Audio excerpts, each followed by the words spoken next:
चलिए, very good morning. Next topic है आपका कांस्टेंट करंट बायस। अगर आप एक dual input differential output differential amplifier के बारे में बात करें, ड्यूअल इनपुट बैलेंस्ड आउटपुट, तो यहाँ पर एक एमिटर रेजिस्टर RE लगा होता था।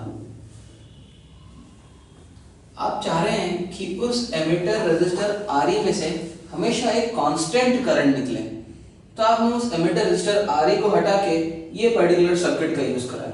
ऊपर वाला सर्किट तो सिर्फ और सिर्फ डिफरेंशियल एम्पलीफायर है, नीचे वाला सर्किट को आप बोलते हैं basically constant current bias circuit.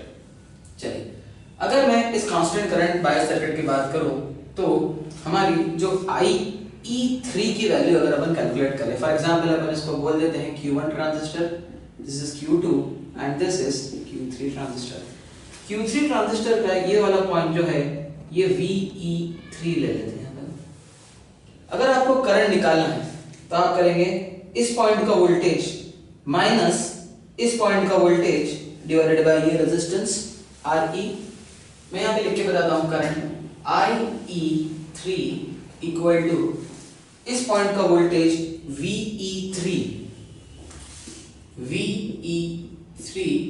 Minus ये वाला वोल्टेज, ये तो नेगेटिव है आपका, माइनस ऑफ VEE अपॉन ये वाला रेजिस्टेंस RE। तो आपने इस रेजिस्टेंस RE को यहाँ पे इस तरीके से लिख दिया। अगर आप IE3 के बारे में बात कर रहे हैं तो IE3 की वैल्यू हो जाएगी यहाँ पे VE3 plus VEE upon RE। Next step में अपने को VE3 की वैल्यू को कैलकुलेट करना है। अगर आप VBE के बारे में बात करते हैं, VBE is nothing but VB minus VE, that is VBE 3 equal to VB3 minus VE3। अगर VB3 की वैल्यू को आपको कैलकुलेट करना है, मतलब इस पॉइंट के वोल्टेज को आपको कैलकुलेट करना है। अब हम यहाँ पर वोल्टेज डिवीजन रूल का यूज कर सकते हैं। वोल्टेज डिवीजन रूल के अकॉर्डिंग आप यूज करेंगे टोटल वोल्टेज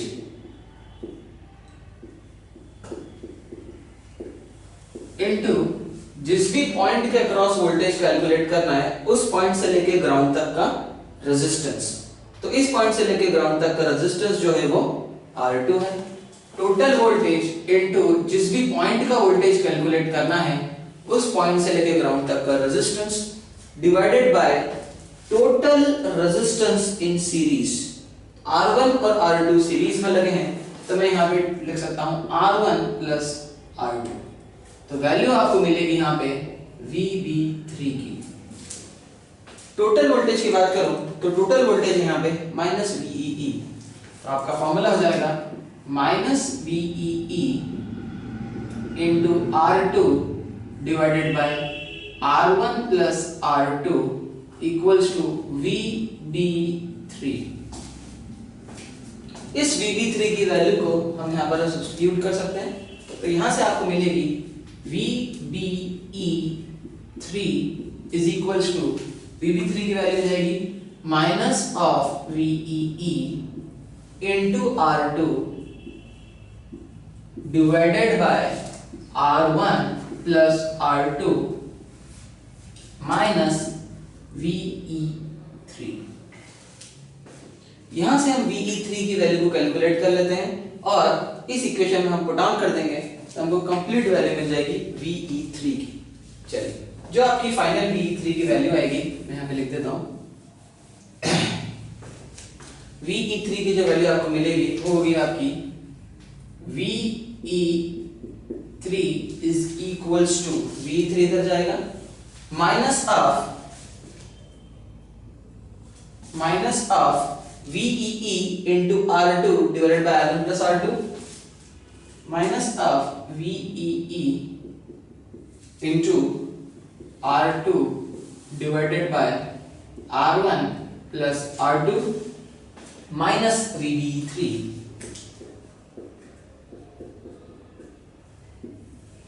इस वैल्यू को आप यहाँ पे सब्स्टिट्यूट कर सकते हैं, V3 की वैल्यू की जगह तो आपको IE3 की कंप्लीट वैल्यू मिलेगी। The value of IE3 will be minus of VEE into R2 divided by R1 plus R2 into VBE3 plus VEE divided by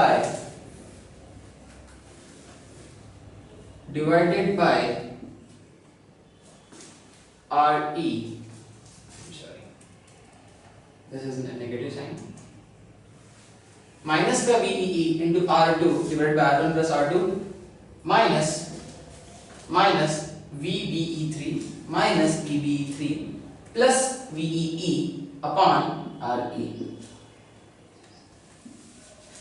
ठीक, ये रही आपकी IE3 की वैल्यू। अगर आप अब हम नेक्स्ट फेज में यूज कर सकते हैं कि IE3 की वैल्यू जो होगी वो अप्रॉक्सीमेटली IC3 के वैल्यू के बराबर होगी। IE3 is approximately equals to IC3, ये यहाँ पे आने वाला कारण। अगर आप IC3 के बारे में बात कर रहे हैं तो IC3 के लिए यहाँ से एक वैल्यू जाएगी IE1 और यहाँ से एक वैल्यू जाएगी IE2।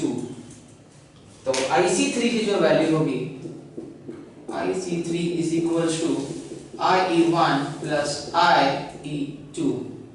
If IE1 is equals to IE2, then the value of IC3 will be twice of IE1। IC3 की जगह पर क्या जाएगा? Twice of IE1।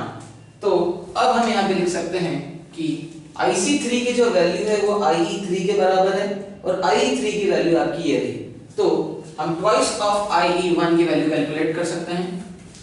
The value of twice of IE1 is equal to IC3 and IC3 is equals to IE3. The value of IE3 is minus of VEE into R2 divided by R1 plus R2 minus VBE3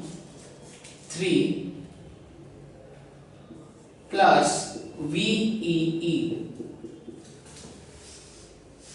divided by RE। तो this is the value of IE। और अच्छे से लिखें तो यहाँ से IE1 की value को यहाँ पे आप डिनोमिनेटर में ले सकते हैं, hence the value of IE1। This is a constant current by circuit। Thank you।